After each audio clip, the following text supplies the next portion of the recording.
I'm Andrew Lazinski with the Critical Research Laboratory in Law and Society, and today I'm at the 8th Risk Mitigation and CSR Seminar presented by the Canada-Southern Africa Chamber of Business and sponsored by Fasken Martineau and Hatch. And beside me today is Bruce Shapiro, President of the Canada-Southern Africa Chamber of Business and Mine Africa, Inc. And Bruce and his team is responsible for organizing this event with a great list of speakers talking about corporate social responsibility and risk mitigation. And Bruce, I wanted to ask you, what is the role of the Chamber in facilitating these corporate social responsibility events? I know you've had 8 of these types of seminars so far, and what's the appetite for corporate social responsibility in these discussions of risk mitigation? Well, given that we're now on our 8th seminar, there's definitely an appetite. It's something we were cutting edge in. What we had done is we were probably the first organization to actually link CSR with risk mitigation.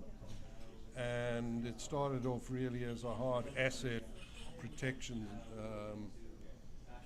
seminar, and then we connected the dots between CSR and hard asset protection.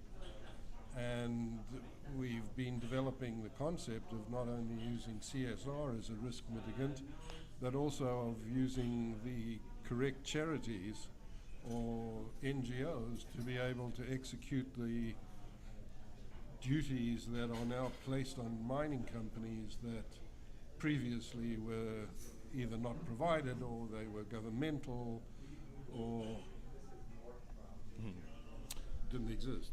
Don't exist. Well, that's exactly this whole debate between CSR moving from strictly the protection of hard assets to incorporate more forms of governance, incorporating stakeholder interests in the process, and as well as broadening sort of the engagement of the corporation in order to create value for the company. And are you seeing that these ideas are picking up in terms of moving more so away from just hard asset protection and moving more into these broader concepts? And is this picking up in industry as you've moved from the first risk mitigation seminar to now the 8th? There's absolutely no question. And the example that I use is a company called Rand Gold. And Rand Gold do not have a corporate social responsibility program. They're about to start one, but they operate throughout Africa. They are probably the most successful operator in Africa. And the reason is that the whole concept of CSR and community upliftment and involvement with the governments of the countries is built into the DNA of their business. So they've never had anything like CSR. It's just a philosophy of doing business.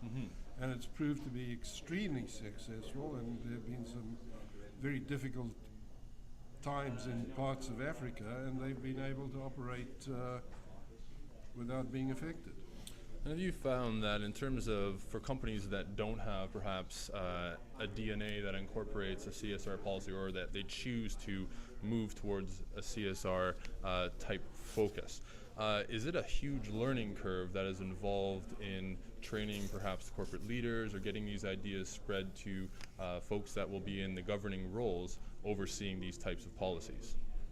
I actually believe that if it is not a commitment by the top management of a company, it'll never work.